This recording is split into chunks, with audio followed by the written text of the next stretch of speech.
Le gaz naturel est la troisième source d'énergie utilisée dans le monde, derrière le pétrole et le charbon.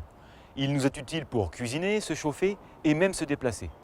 Là, juste sous nos pieds, circulent des kilomètres de canalisation, 195 000 en France pour être exact, soit 5 fois le tour de la Terre. Alors bien que GRDF assure tout au long de l'année le contrôle de ces infrastructures, certains incidents comme des effondrements de la chaussée, des travaux sur la voie publique ou encore des accidents de circulation peuvent entraîner des dommages aux ouvrages gaz. Afin d'organiser au mieux l'intervention des services de secours, une nouvelle procédure a été mise en place. Il s'agit de la procédure gaz renforcée, dite PGR. Dès la prise d'appel, les opérateurs du centre de traitement des appels pour les sapeurs-pompiers et du centre urgence sécurité gaz pour GRDF remplissent une grille d'analyse leur permettant de qualifier ou non l'incident gaz signalé en PGR. Une fois cette dernière déclenchée, elle permet l'action simultanée des deux organismes. GRDF déclenchera des moyens plus importants que pour une procédure classique et mettra en place une stratégie permettant d'assurer la sécurité des personnes et des biens. Les sapeurs-pompiers, quant à eux, augmenteront leurs moyens opérationnels et intégreront à leur action le risque particulier lié à ce type d'incident gaz. Vous allez découvrir dans cette vidéo les rôles et les missions de chacun des intervenants lors du déclenchement d'une PGR.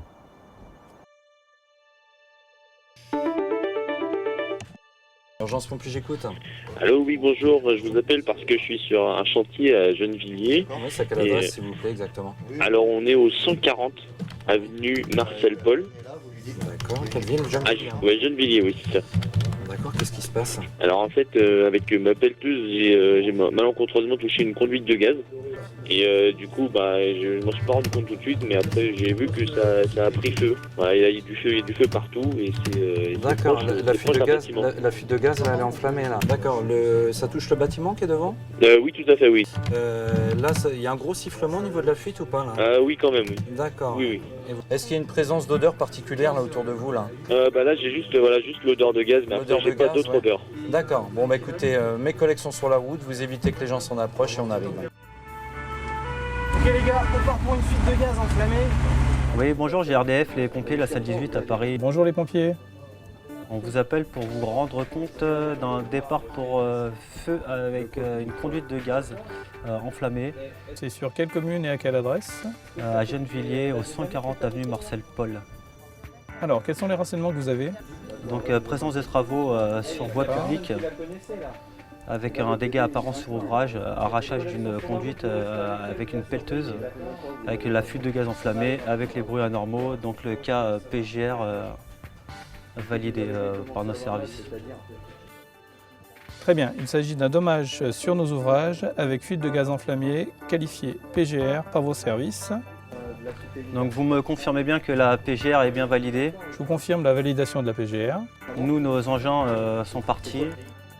Alors, de mon côté, j'envoie un technicien et son renfort au 140 avenue Marcel Paul à Gennevilliers. Très bien, vous envoyez une équipe. Bonjour Philippe, Thierry de l'USG Sartrouville. Salut Thierry. J'ai un dommage sur ouvrage avec fuite de gaz enflammé, qualifié PGR par les pompiers. Je peux te l'envoyer sur ton PDA? Ouais, écoute, je regarde ça tout de suite. Écoute, j'ai reçu un. Donc je te confirme l'adresse, il s'agit du 140 avenue Marcel Paul à Gennevilliers. Parfait. Bonjour Kéo, Thierry de l'USG Sartrouville. Je te rends compte que j'ai transmis à Philippe un dommage sur ouvrage avec fuite de gaz enflammé, qualifié PGR par les pompiers au 140 avenue Marcel Paul à Gennevilliers. Ok, donc tu me dis fuite enflammée à Gennevilliers au 140 avenue Marcel Paul. Oui. Eh bien écoute, pas de problème, j'envoie le renfort et la TCE. Je te remercie, bonne journée, à plus tard. Les chefs d'équipe, vous vérifiez bien la tenue de vos servants. Je ne vois aucun appareil électrique, aucun téléphone portable dans vos poches. Les radios, vous les laissez à l'engin. Arrivez sur intervention, personne touche aux interrupteurs pour allumer les lumières ou autre. Reçu? Reçu. Ok, le conducteur, tu te gareras bien 50 mètres avant l'intervention, de manière à ne pas être exposé. Reçu? Reçu.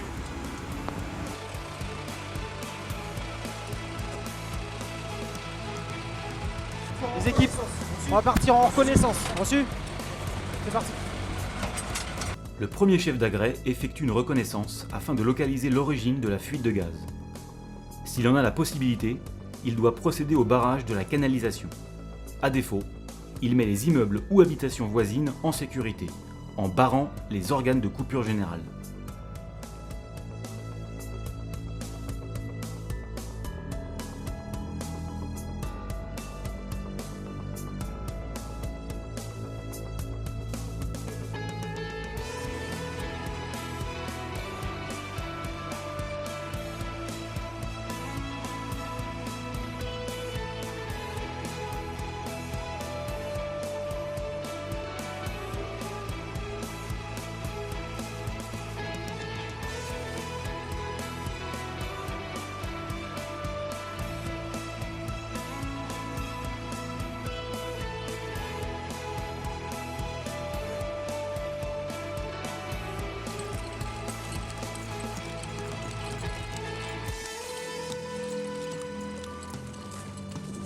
Premier chef, vous allez procéder à l'établissement d'une lance. Donc point d'attaque ici, emplacement de la division ici, point d'eau, le PS, mission lutte contre les propagations, attention surtout vous soufflez pas la flamme et attention à l'effet baignoire. Reçu ? Reçu. Établissez. Le chef d'agrès fait établir une ou deux lances en protection de façade afin de lutter contre les propagations. Il doit absolument donner les consignes de sécurité afin de ne pas souffler la flamme et afin d'éviter le risque d'effet baignoire. Lors de l'établissement, les équipes sont obligatoirement sous aérées et doivent être au maximum protégées.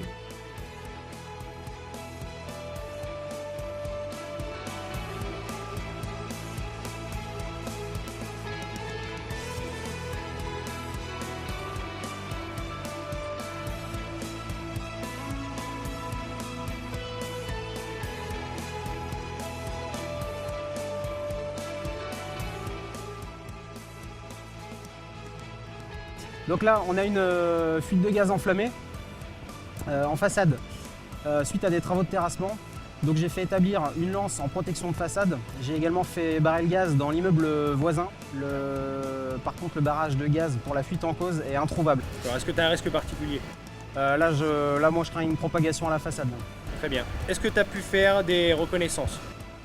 Très peu, juste pour le barrage de gaz, très rapide. D'accord, le périmètre de sécurité? Non, pas eu le temps. Non. Ok, écoute, moi ce que je vais faire, c'est que je vais m'occuper des reconnaissances. D'accord. Et à l'issue, je vais faire établir une division alimentée sur mon FPT. Et je vais faire une deuxième lance en lutte contre les propagations que je mettrai sur ma division. C'est bon? Toi, je te laisse au niveau de la lutte contre la propagation au niveau de ta lance. Reçu. Le chef de garde commande l'établissement d'une deuxième division alimentée afin de compléter le dispositif de lutte contre la propagation et également pour préparer les lances de la technique d'approche avec l'agent GRDF.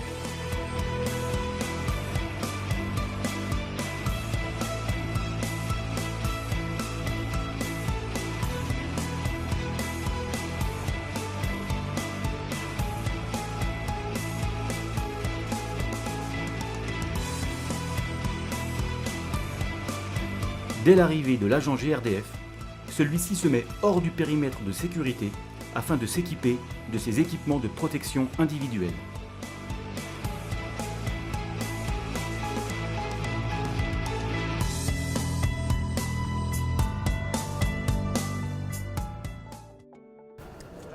Bonjour, monsieur le Cos. Oui. Oui. Je suis en présence d'une fuite de gaz enflammée, donc une propagation au niveau de l'immeuble. Ouais. Ce que j'ai fait, c'est que j'ai mis en sécurité l'immeuble, j'ai barré le barrage de gaz qui se trouve en façade. Ouais. Et j'ai fait établir des lances pour limiter la propagation du feu. À aucun moment il s'est mis à sonner. Ouais. J'aurais besoin de vous pour essayer de me dire où barrer la fuite de gaz enflammée. Alors pour fermer le réseau, là, je ne peux pas le faire comme ça. C'est le chef d'exploitation qui décide de la stratégie. D'accord. Donc c'est lui qui me dira s'il choisit cette stratégie de fermer tel ou tel robinet. Par contre, moi j'aurais besoin avant toute chose, c'est de m'assurer que c'est le bon robinet qui a été fermé de l'immeuble. Ouais. Vous voulez qu'on vous accompagne là-bas? Ouais, ça serait, si c'est possible, d'aller jusqu'au coffret. Bien sûr, nous ce qu'on va faire, c'est qu'on a une technique prévue pour ça. Ouais. Donc en plus des lances en protection de façade, je vais faire rajouter 4 lances. 2 qui vont faire une technique d'approche avec vous. Donc vous serez entouré par 2 personnels avec 2 lances. D'accord. Et il y en aura 2 autres en plus en sécurité en cas d'incident. D'accord. Les personnels seront à votre disposition. Ouais. Vous leur dites quand vous avez besoin d'avancer, de reculer ou de vous baisser Ouais. pour aller voir au niveau de la fouille. D'accord. Voilà. Bah, moi c'est parfait, dès qu'on a fait ça, je suis remonté au chef d'exploitation puis il décidera de la meilleure stratégie. Très bien. Les équipes établissent les 2 lances prévues pour réaliser la technique d'approche avec l'agent GRDF. Lors de ces interventions de longue durée, le chef de garde doit anticiper sur une demande d'engin-pompe supplémentaire afin de pouvoir effectuer des relèves au niveau des équipes ainsi que d'une camionnette de réserve air comprimé pour les réserves d'air.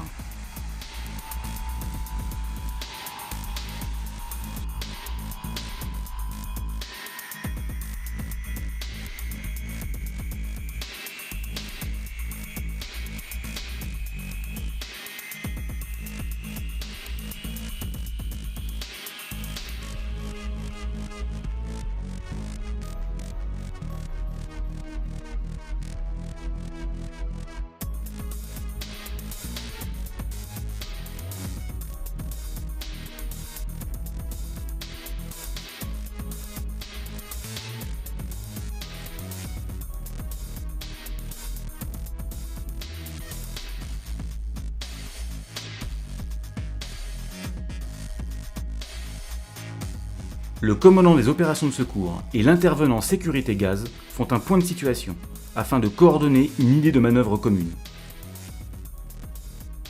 Le chef de garde donne les consignes de sécurité aux équipes ainsi qu'à l'agent GRDF. Avant le début de la reconnaissance, 2 lances supplémentaires seront établies par l'engin de renforcement. Il s'agit des lances de sécurité du binôme d'approche. Les 2 chefs d'équipe encadrent l'agent avec 2 lances en jet diffusé de protection. Ils sont suivis par leurs servants qui ont pour mission de faire suivre les tuyaux le plus rectilignement possible afin d'éviter une chute. Une fois arrivé au niveau de la fuite, c'est à l'agent de se baisser afin de la localiser. À cet instant, il faut faire attention à ne pas avoir un retour de flamme sous le jet de protection. Lorsque l'agent a localisé l'origine, celui-ci le signale au chef d'équipe qui annonce le retour par une tape sur son casque afin de ne pas se retourner pour éviter de dévier le jet de sa lance.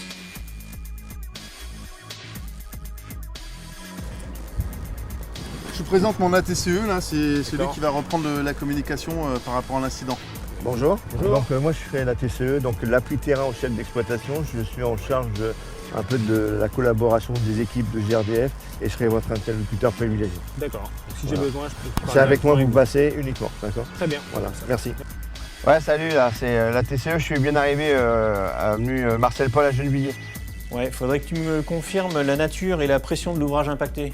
Donc on est sur de l'acier de 114 avec en MPB, hein. Donc je te répète, c'est bien de l'acier 114 MPB. C'est de la moyenne. Ok. Alors écoute, on va partir sur la fermeture du réseau là. Donc je vais te donner 2 points d'intervention de sécurité, 2 robinets à aller manœuvrer. Hein, donc ce que je te demande, c'est d'aller envoyer positionner le SIS sur le PIS 40-18 et d'envoyer le renfort sur le 41-12. Et tu leur demandes qu'ils m'appellent avant manœuvre. Ok? Ça te va pour ça? Ok, j'ai bien compris la manœuvre, je te la répète. Donc tu nous as demandé d'aller fermer le robinet 40-18 et le 41-12. Il te rappelle avant la manœuvre. On est à proximité du poste LAC. Tu le vois le poste? Ouais, je le vois de la voiture, le poste LAC. Il faudrait que tu poses un manomètre de façon à pouvoir constater la chute de pression du réseau quand on va avoir manœuvré les robinets. Ok, c'est possible aussi pour toi? Donc on va te mettre un manomètre, on va prendre et on va faire une mesure dans le poste pour voir comment ça baisse au niveau de la pression. Tu as un temps d'estimer pour la coupure? Donc nos outils d'aide à la décision nous indiquent un temps de décompression de 11 minutes à partir du moment où les robinets sont fermés. En comptant 7 minutes par robinet, donc on a 2 robinets, on aura une décompression dans environ 25 minutes. Donc tiens-les informés de la situation. Ok, j'ai bien compris. Donc tu nous indiques un délai de mise hors pression de notre réseau en 25 minutes. Hein. Donc je vais pouvoir informer le COS parce que c'était une de ses inquiétudes. Dernier point pour toi, sous couvert des pompiers, d'intervenir à l'extinction de flamme avec l'extincteur dès que la flamme sera la plus réduite possible. Ok pour toi? Donc ok, donc pour moi, si j'ai bien compris, tu me demandes de mettre en place avec un extincteur pour souffler la flamme quand elle sera au plus basse. C'est ce que je vais faire de suite. Je te remercie. Ça marche. Bah écoute, tu me tiens au courant et puis tu fais rappeler le SIS et le renfort dès qu'ils sont sur les robinets. Je viens d'avoir un retour du chef d'exploitation, hein, donc il m'a dit qu'on va faire la fermeture du réseau, donc on a plusieurs robinets à fermer et ça va prendre un certain temps en décompression. D'accord, vous savez combien de robinets à peu près? On aurait 2 robinets et temps supposé, temps estimé pour vous? pour la décompression, il estime, là il vient de faire un calcul, il estime ça à peu près à 25 minutes. Quoi. 25 minutes, Ah, d'accord. d'accord. C'est pour moi pouvoir anticiper sur tout ce qui est réserve d'air Ah pour d'accord, mes ok. personnels. Ok, je comprends. Très bien, Ok. 25 minutes, temps Donc, estimé. alors ce qu'on va faire après, quand la flamme va descendre, hein, d'accord, tout doucement, et quand elle sera presque au niveau de notre réseau, on viendra souffler la flamme avec un extincteur. Donc je vous demanderai encore une technique d'approche. D'accord, avec le binôme. Voilà. Sans souci. Merci bien.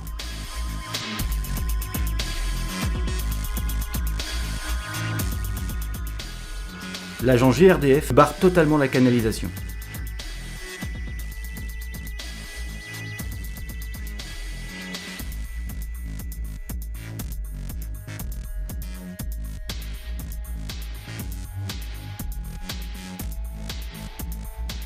Puis, il peut refaire une technique d'approche afin de souffler la flamme au moyen d'un extincteur. Une fois soufflé, les chefs d'équipe veillent à ce qu'il n'y ait aucune matière en ignition aux abords.